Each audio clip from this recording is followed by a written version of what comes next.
ToolCASE, the retail banking industry's preferred choice for real-time risk management and fraud detection. This is your host, Sam Piccolotti with the ToolCASE FraudCAST. I'd like to welcome the listeners, and we want to extend our appreciation to our listeners. If you have a topic that you think would be of interest, or you'd like to learn more about ToolCASE and how we may be able to help your organization, please reach out and contact us at info@toolcase.com or visit us online at www.toolcase.com. I'd like to welcome the listeners. I'm excited to be able to kick off today's episode. We have my co-host on many of these podcasts, as you guys have come well to know, leader in the cybercrime and security industry, Brett Johnson, former U.S. most wanted cyber criminal, now good guy, damn good guy.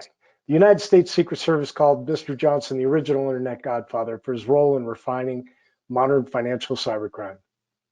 Or to put it another way, Brett was convicted of 39 felonies, placed on the U.S. most wanted list, escaped from prison, and he built a first organized cybercrime community called Shadow Crew. Shadow Crew was a precursor to today's darknet and darknet markets, and it laid the foundation for the way of modern crime and cybercrime channels to operate today. Mr. Johnson was sentenced to 90 months in federal prison. End of story. Not hardly, right?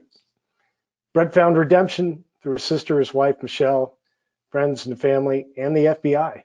He was given the chance to turn his life around, and he took it. Today, Brett is considered one of the leading authorities on cybercrime, identity theft, and cybersecurity on the planet. He's also Chief Criminal Officer at Arcos Labs, and he works hard to protect businesses and consumers from the type of person he used to be. And yes, he takes that seriously. My co-host, Brett Johnson. Sam, great to be back. Hey, buddy. And it's always a pleasure.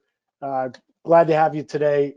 Look forward to today's dialogue. I think it's so interesting, and the listeners will certainly appreciate the fact that we are coming full circle in relationships and experience here today. Brett, taking your history and your work with the FBI, and today's guest, John Schwartz, who's a former FBI agent. John has 3 decades of service to his country. After graduating from West Point in 1986, John served as a field artillery officer in the United States Army until 1995. During his time in the Army, John served in Fort Sill, Oklahoma, Republic of Korea, Fort Drum, New York, and East Carolina Army ROTC in Greenville, North Carolina. John attained the rank of captain while in the Army, also graduated from the Air Assault, Airborne, and Ranger courses. After serving in the Army for 9 years, John then joined the Federal Bureau of Investigation and served as a special agent and supervisory special agent for 24 years, from 1996 to 2021. While with the FBI, John served at Washington, D.C. field office and FBI headquarters. After John retired from the FBI, he founded the Center for Combating Elder Financial Abuse. The mission of the center is the following: lead the way in protecting the elderly and the families from predators who commit elder financial abuse. John is very excited to build the center and serve the 54 million elders in the United States. I want to let folks know before we introduce John, this is a growing issue, one of the greatest issues and challenges we have in the world of financial crime. So we're excited to talk to John, find out what he's doing in the world of elder abuse. And if you're interested, please visit John's website at https://endefa.org. John Schwartz, welcome. Hello, Sam. Hello, Brett. How are both of you? John, I'm great. How are you doing? Oh, fantastic. Doing great. So I think it's really exciting because and very interesting. I've got to know both of you guys from 2 different circles of influence and friends, and yet here we are together today, bringing this all together because you guys actually have a history of working together in prior years. John, do you mind telling the folks about your prior work and how you met Brett? Yeah, absolutely. I had the pleasure of meeting Brett approximately 2018, 19 when I was in the FBI. And we asked Brett if he could be a guest speaker at one of our functions in Atlanta, and Brett graciously said yes. And we met then, and after that first initial meeting, we then had engagements at the FBI Academy at Quantico, Virginia, and we asked Brett to join us there again, and he did on multiple occasions. So yeah, it's been a great pleasure getting to know Brett back then, and now being able to rejoin efforts here. So this is fantastic. Yeah, much agreed. Brett Johnson, I think that's probably about the same time that that we met. You and I met initially in New York City at an ISMG event, I think it was, and Right. then we had the pleasure of having you come out and visit and join us at a ToolCASE conference in Vail, Colorado. So I suspect it was probably around that same period of time. Yeah, right around the same time. I mean, I'm looking to go back to Vail. I'll tell you what, if you're a skier, it's the place to be right now. We had a wonderful amount of snow delivered in the past 24 hours. So yeah, I'm with you. But it's great to have you both together. You know, ToolCASE has been providing financial crime solutions for 20 years now, and the subject of elder abuse comes up a lot. Of course, we have methodologies within our real-time analytics to monitor and look for elder abuse patterns that our financial institution clients can use to help combat these things. But I think what's lost on, not just our clients, I think consumers and elderly folks as well, is the real understanding of I'll say the different attributes and patterns that take place within elder abuse. If you were to Google this and search the internet for, what is elder abuse, there's a wide range of abusive patterns that happen to the elderly. So John, tell me a little bit about your focus and what you're working to tackle here at the Center for Combating Elder and Financial Abuse. Yeah, absolutely, Sam. Thanks so much. I think what sets the center, first of all, you read our mission. We're leading the way in protecting the elderly and their families from predators who commit elder financial abuse. I think what separates us from other groups that are tackling this problem is we are looking at the crime through the predator's eyes. We are going to relate to individuals exactly how the predator thinks and exactly how they act. And our job really, we want to help your listeners improve their ability to protect themselves or a loved one or an elderly customer against predators who seek to steal money from them, to include their life savings. So with that, what we're doing is we're taking a look at the worst predators of elder financial abuse that we can find.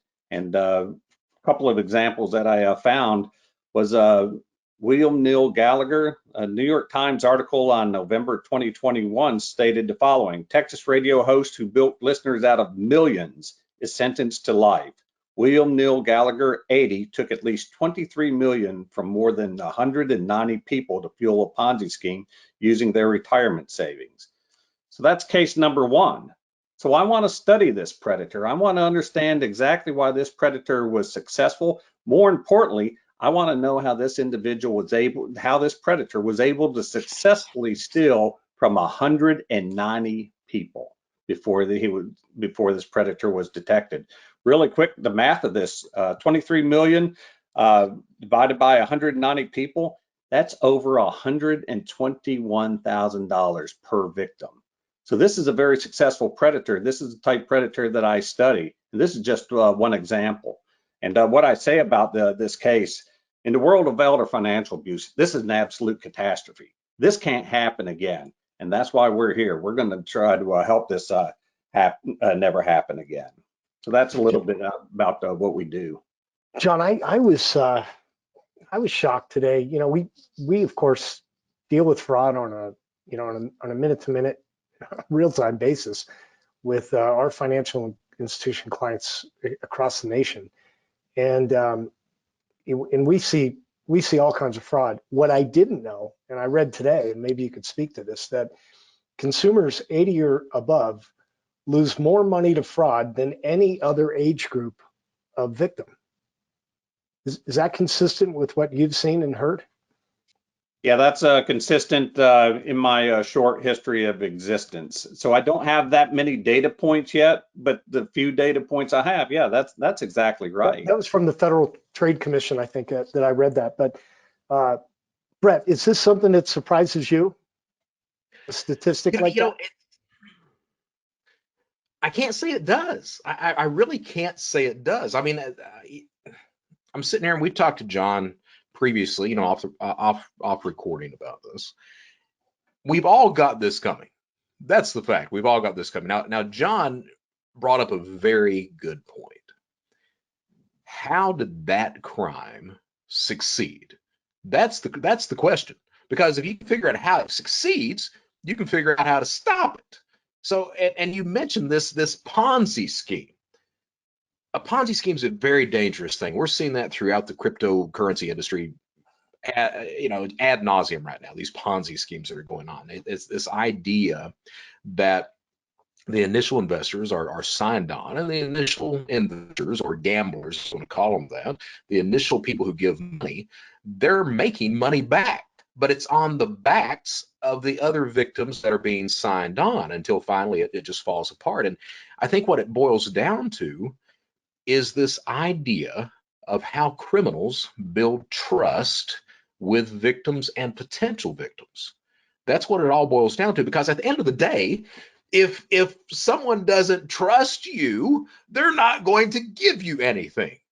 So that's what it boils down to. How does a criminal build and establish trust with a potential victim? Now, if you're talking cybercrime, I can rattle that off all day long. A criminal builds and establishes trust using a combination of technology, tools, and then finally social engineering, all day long, every day. So, we trust the technology. We trust our cell phones. We trust our laptops, our desktop computers. We trust the websites we go to. We trust the tech. What we don't understand is a lot of criminals out there use a variety of tools to manipulate that technology. Spoofed phone calls, proxy addresses, so that while they're located in Ghana or Nigeria, they can make it appear they're in Florida, Wyoming, Colorado, where have you. And then finally, that lays a base level of trust, and that's when social engineering kicks in. When we find out how good of a con man, a liar, a social engineer that criminal is, in order to convince someone to give up what? Information, access, data, cash. Now, that's the way it is in cybercrime. I'm not sure. Perhaps John can talk about how it works on that physical level with elder care fraud. It's truly an insidious crime. Well, it is. It really is. And now let me first hit the point of how insidious it is. I will tell you that these predators, they will do an assessment on the elderly, and the more vulnerable that elderly person is, the more of a target it is. So take an individual that's terminally ill. Now that's a very weak person, and these predators will go after that person. So that's how insidious this is, and that's what I wanted to share. And I'll also say that these predators will take as much as they can. Again, like Mr. William Neal Gallagher, they will take as much of their life savings as possible. And in some cases, these elderly are so desperate after they've lost their life savings that they'll take their own lives. That's how insidious this crime is. And so I thank you very much for saying that, Brett, because that's exactly right. And that's exactly what we're going to stop. You think about it. I mean, there are people out there. Let's be clear. There are a lot of people out there who really have no idea about the criminal mentality. They get this. They think that some criminals are like Robin Hood or Jesse James or people like that. A criminal is a criminal. A criminal is not going to just take a little bit and give out to the people who need it. No, he's going to take everything and he's going to justify that he needs it all. So that's the way crime works. I don't know how our society got to this idea that fraud is somehow some sort of romantic notion, that criminals are these Robin Hoods sometimes, that a criminal will only take what a criminal only commits crime because he has no other choice. No, he has all kinds of choices. He's chosen the entire crime to commit actions against that victim. That's his choice to do that. I've mentioned to you before, John, and I think it's important that we say that again here. The only individual responsible for crime is the criminal. The victim is never responsible. We as a society are all about trying to blame that victim. Why would you give money to someone you don't know? Why would you click on that link? Blah, blah, blah, blah, blah, blah, blah. The truth of the matter is that no, the only person responsible is the criminal. And I'm sorry to go off on these tangents like that, but we've got to start understanding that. I mean, we've got to start working together. And I guess my problem today is I'm just really, I think about my dad. He's a senior citizen. I think about my stepmom that my dad's married to, and she's got a lot of dementia right now, and he's looking at trying to put her in a nursing home because she's really going pretty bad right now. And they don't have much money. They don't have that, and could they get taken advantage of? Absolutely, they could. Absolutely, they could. I mean, we are all potential victims of criminals like this. If we don't get a hold on this, and that's what I appreciate so much about you and this nonprofit that you started up, and EFA.org. I mean, it's really out there trying to make sure that we get a hold on the crime that's taking place and help protect some of these victims that are going on out there. Yeah, I'm sitting here listening to these stories, and boy, this is hard-hitting stuff. When you start to think about your loved ones or John, the kind of profile that you just mentioned of that victim, I think one of the things that is so scary to consider is the vulnerability that the elderly have, and how manipulated they can become, and the criminals know that these people may be so shamed in the fact that they have been victimized or taken advantage of, that they won't admit, or as you mentioned, in many cases, willing to take their own lives because of the shame.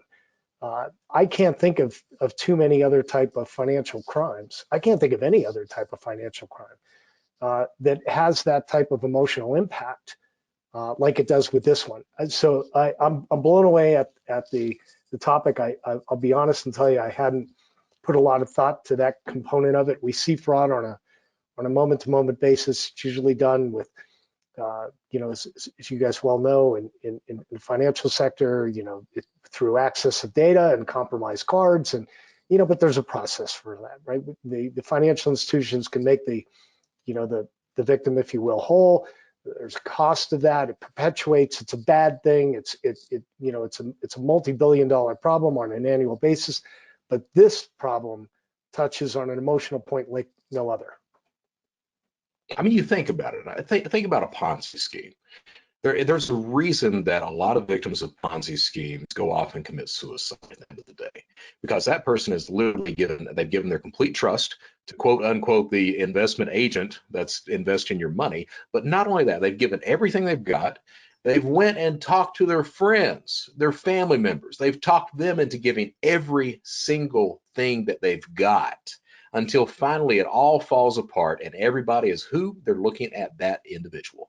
It's your fault that I gave money to this person. It's your fault. No, there's no money left over. Everything's done. Your retirement's done. Our retirement's done. I mean, that will get you to the bottom of the barrel all of a sudden. And I've been there. I have, not because of investments, but because of that life of crime. I've been at that point. I know what that feels like, and it's a bad situation. It's a bad situation to be there. I think what's different about this, though, is we're talking about people in many cases, I'm assuming, are isolated. Yeah. Right? Yeah.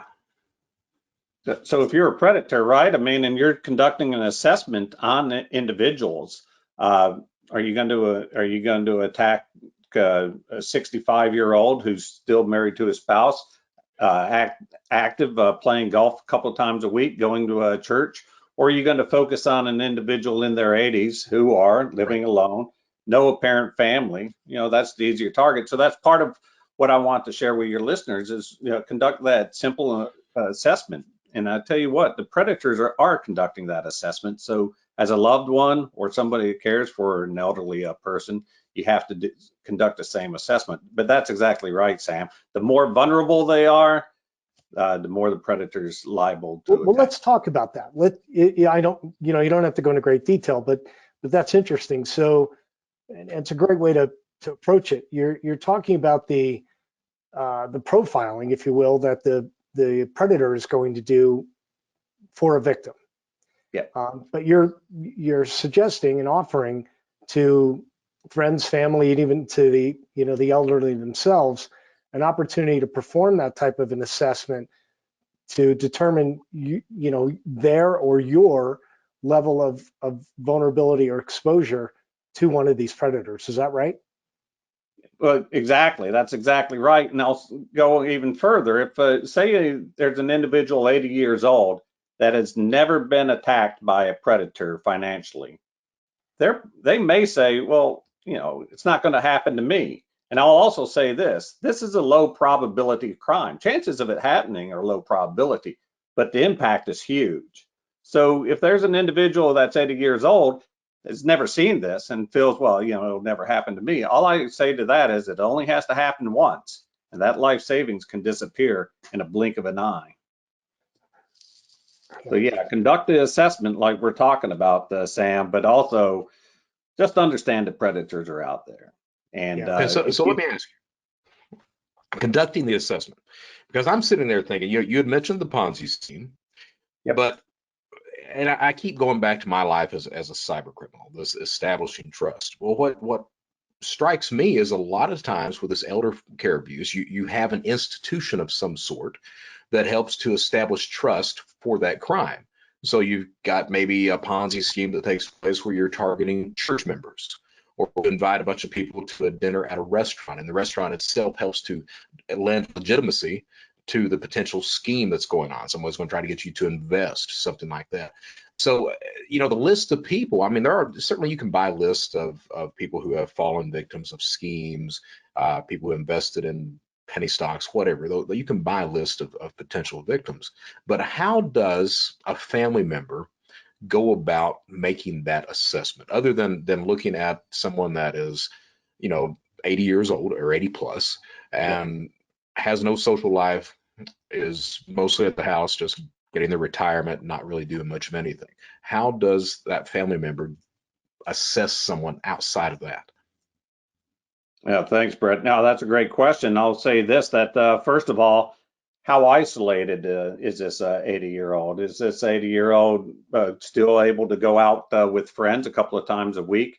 And more importantly, are there family members living close to this person? Does this 80-year-old still have siblings alive that they're able to visit, or cousins, or kids? But if you see that this individual doesn't have that network of friends or family, and they're living maybe a couple of 100 miles away from you, now the assessment of the isolation becomes much more serious. And what a predator is looking for is the presence of that network. And if they don't see the network, then they will come in and knock on the door and ask, hey, do you need handyman work done around your house? And then that's the first step. But if they see a presence of children or family members around, somebody mowing their lawn on a weekly basis, something as simple as that, that's probably going to steer the predator to somewhere else. Let me ask you this. So is it more common that you see someone who's committing this type of fraud, that it's an outside individual coming in, or that it's a family member from the inside that's perpetrating this fraud? Yeah, that's a great question, Brett. Right now, limited data, but I'd say it's half and half. But I've had people ask me, well, if it's a family member, then let's be honest, it's a family issue, or maybe it's a civil issue. And I say, yeah, that's exactly right, but it's also a predator issue. And I don't care who the predator is. All predator issues, in most cases, are illegal, right? I can't think of an instance where a predator issue isn't. I just read. So yeah. I just read today that AARP has joined law enforcement in Iowa in an effort to pass a bill making financial exploitation of an older individual above the age of 60 a criminal offense.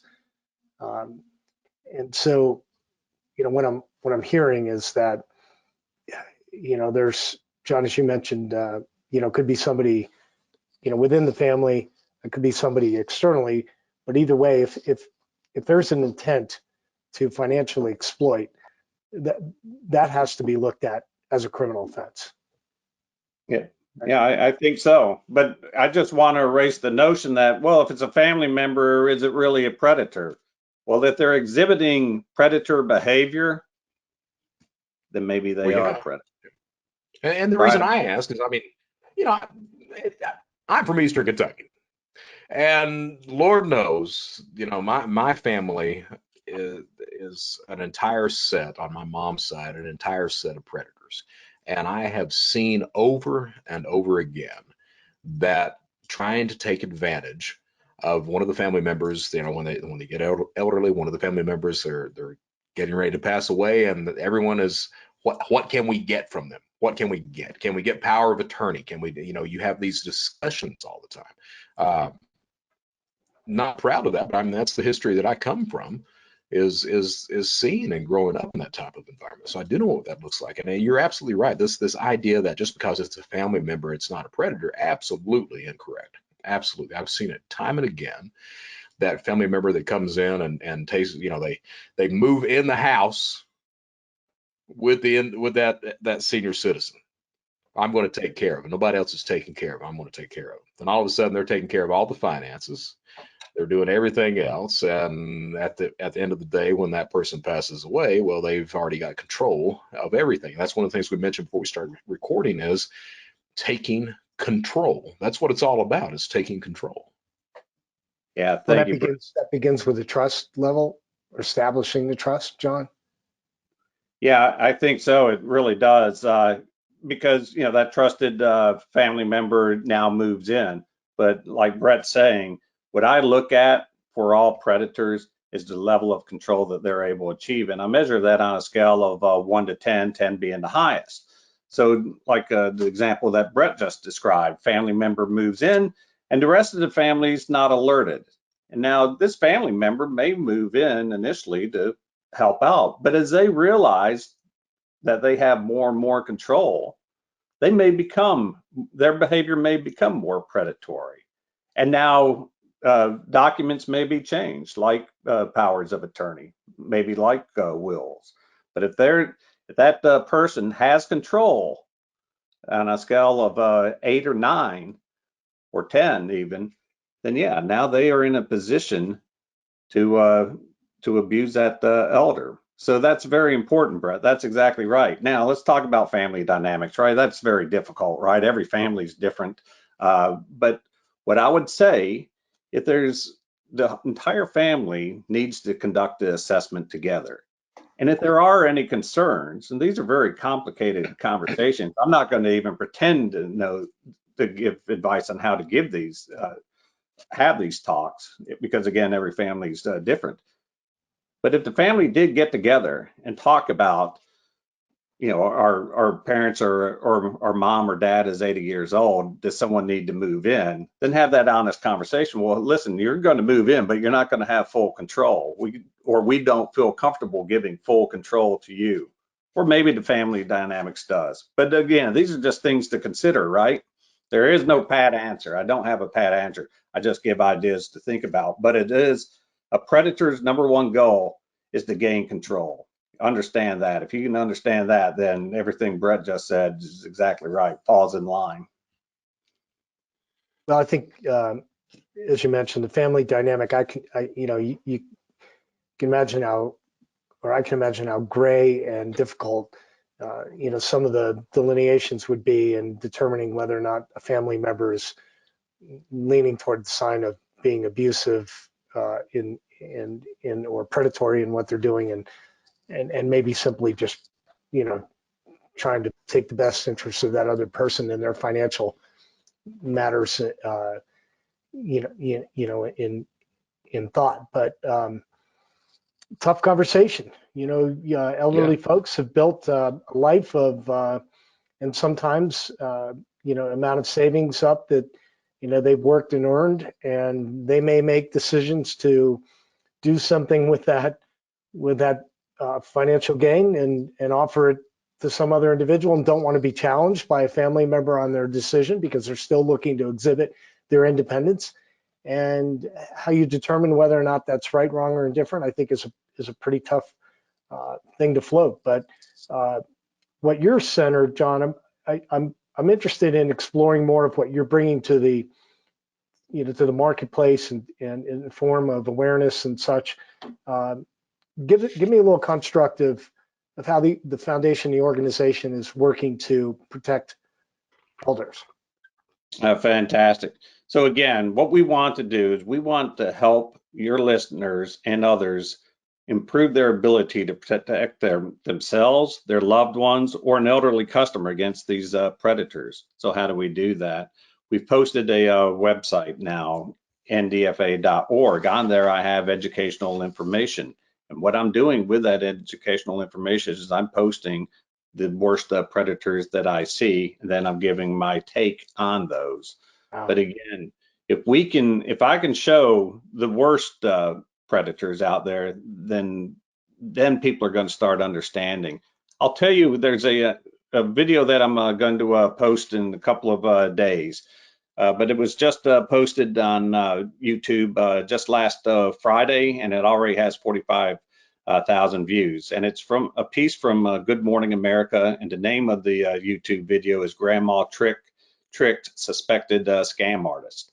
And underneath it, it describes that a retired 9/11 dispatcher, Gene Everett, 73, coordinated with police to take down a suspect who tried to scam her out of $8,000 on Long Island. So I will add that as a case study because this individual was arrested.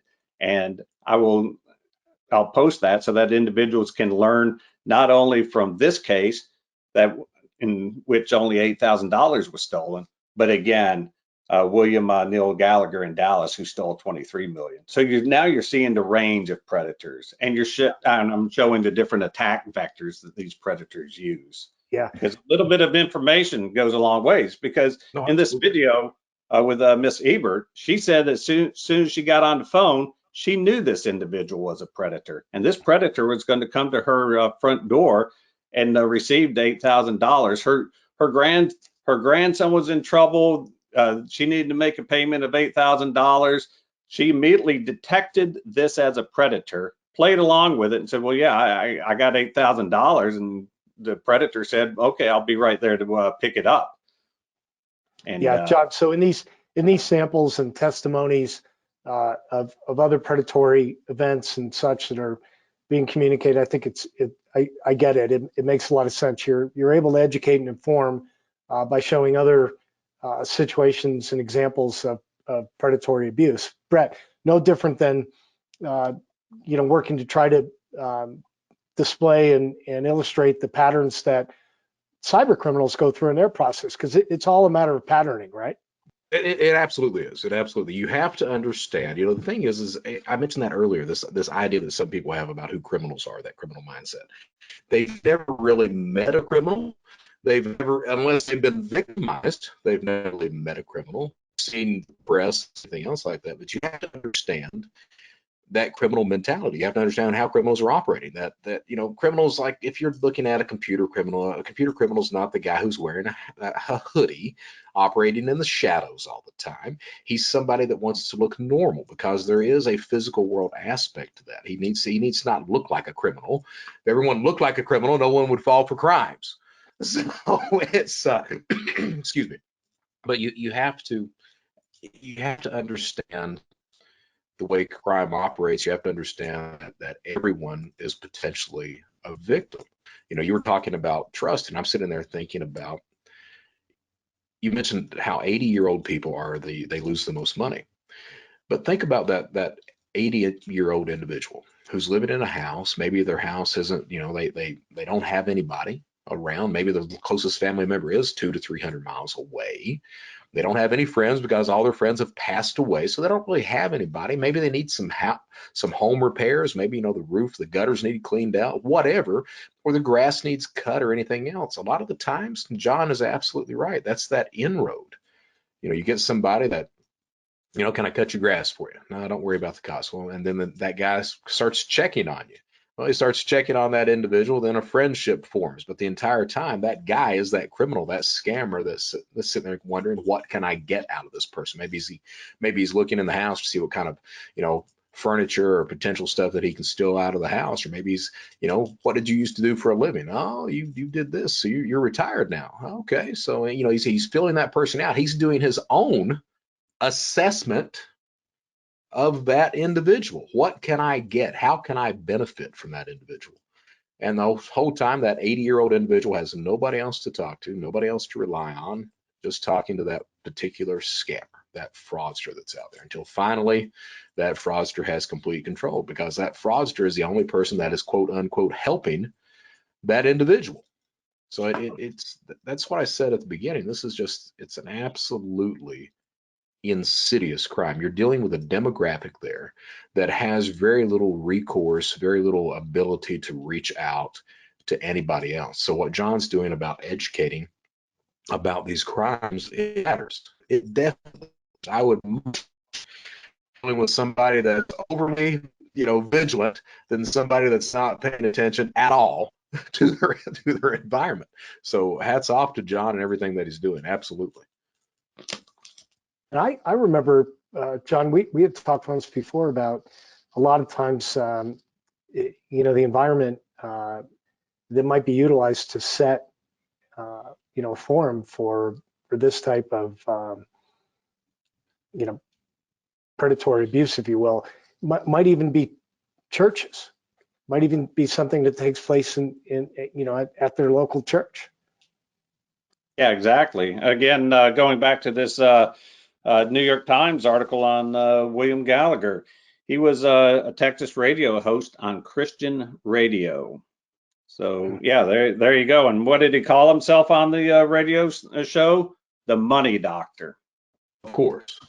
Yeah. So yeah, it happens in places of trust. I mean, it's horrible. It's insidious, just like Brett says, but that's exactly right. So, you know, there's that grooming process that Brett was talking about too. Not only are they doing the assessment, but they're conducting the grooming process, and they're doing that, Brett, to gain that level of trust, right? But that's grooming, and they're finding their attack vectors. And once they are able to put those pieces together and establish that level of control, it really is game over. I will say this, it takes a lot of effort to break free from control of a predator. Absolutely. Once they have a level of 8, 9, or 10 on you. Absolutely.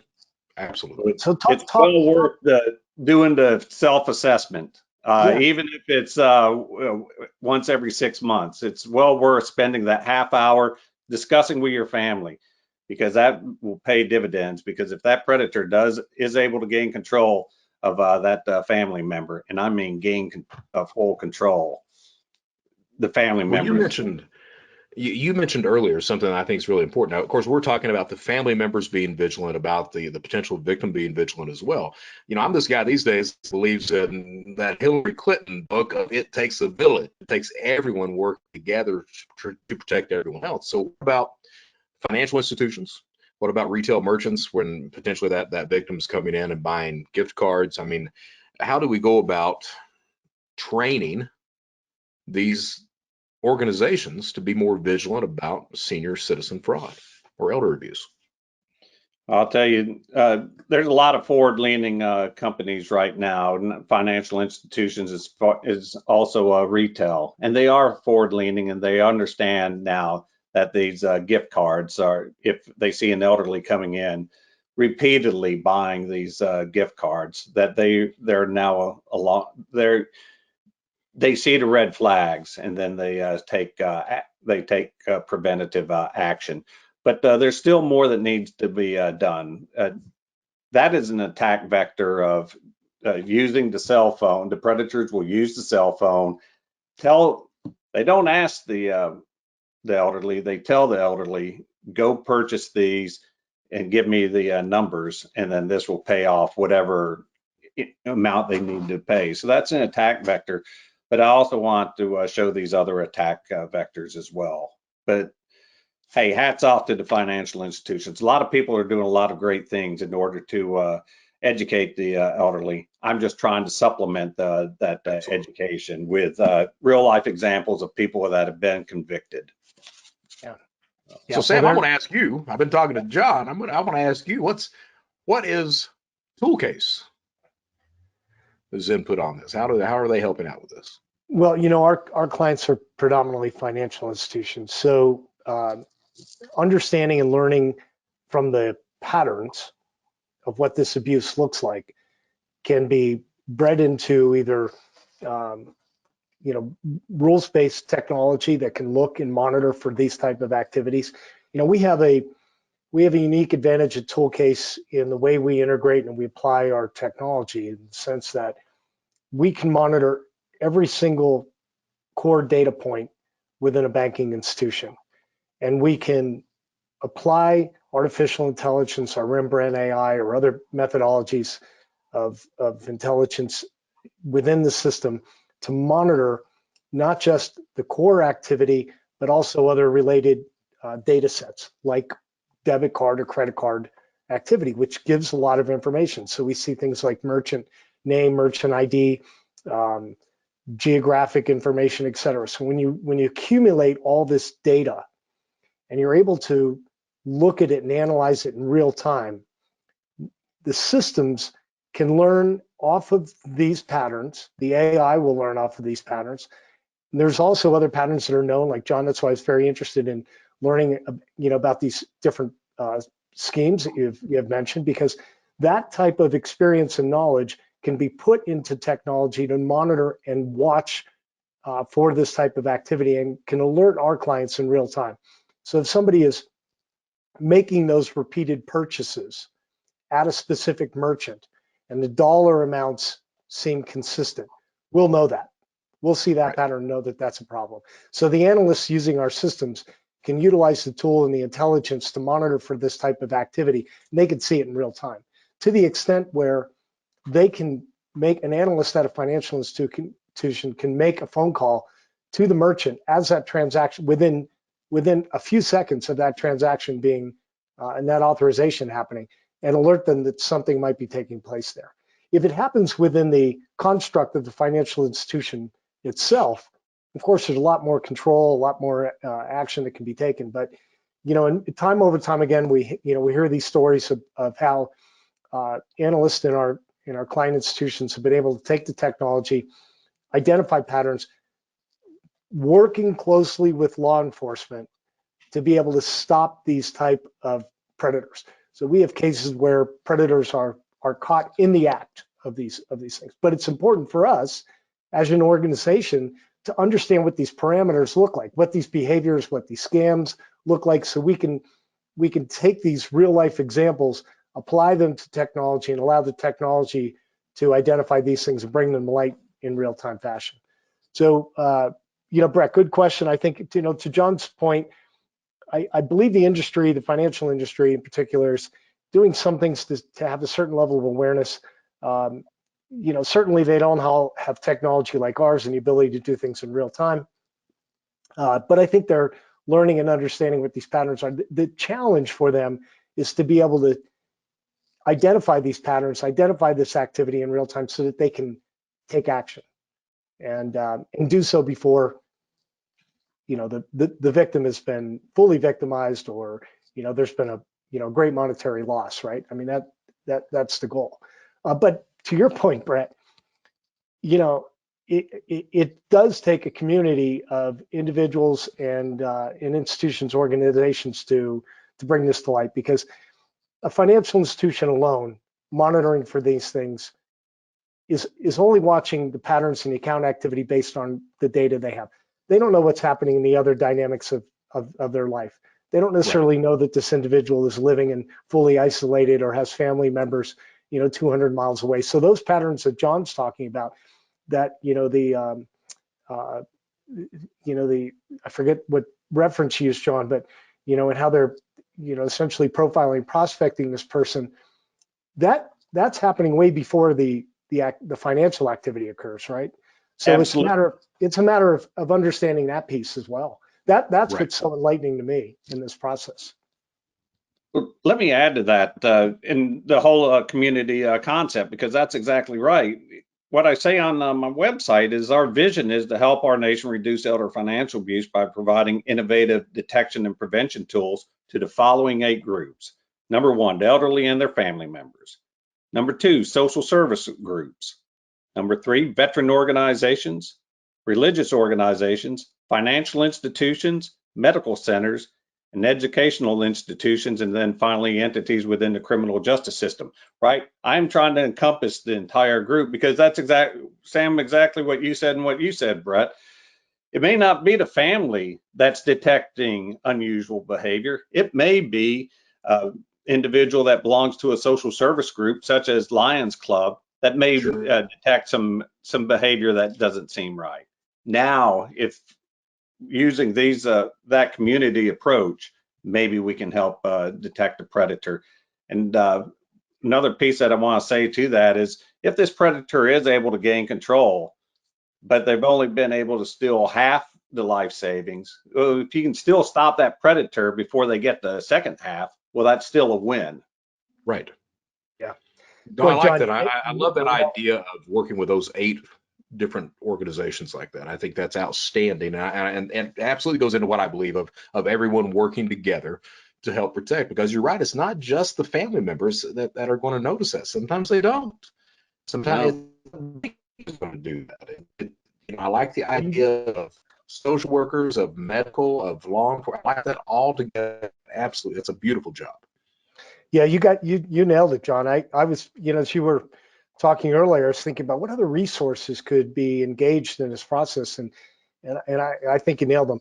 I want to thank both of you guys for putting some time to this. I hope that this dialogue is giving listeners some insight to the problem, and understanding the breadth of really what has been faced here. And I'm sure that that they'll be able to empathize with the how insidious this really can be, the detriment to those victims, and how impactful it can be, not just from a financial standpoint, but an emotional one as well. John, you're doing great things. I'm really excited. I want you to know that ToolCASE is is certainly proud to be able to have you share this information with so John, the Center for Combating Elder and Financial Abuse. Folks, you can find this information at HTTPS. This is also www.endefa.org. And I want to remind the listeners, when we're talking about the Center for Elder and Financial Abuse, this is a 501c3 nonprofit. So John, your work and your efforts greatly important, but I know that being a nonprofit, donations, support of others, really important in what you're doing.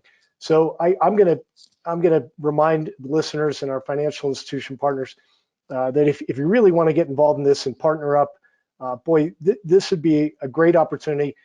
We certainly, from a ToolCASE perspective, can learn and benefit from our financial institution partners being able to grasp and understand these patterns, so that we can work to apply them, give them the tools that they need to keep an eye from a transactional standpoint, but it's encompassing and utilizing those other resources, community resources that you mentioned, and bringing the awareness. So I want to thank both you gentlemen for bringing this topic up. It's been very enlightening for me, and I certainly appreciate the input and the opportunity to share. So John Schwartz, a pleasure. Brett Johnson. Sam, John, great to see you. Likewise, everybody. Glad we had the opportunity. Talk soon, guys. All right. Thank you. Learn more about the ToolCASE suite of real-time AI products and how to protect your institution from fraud today.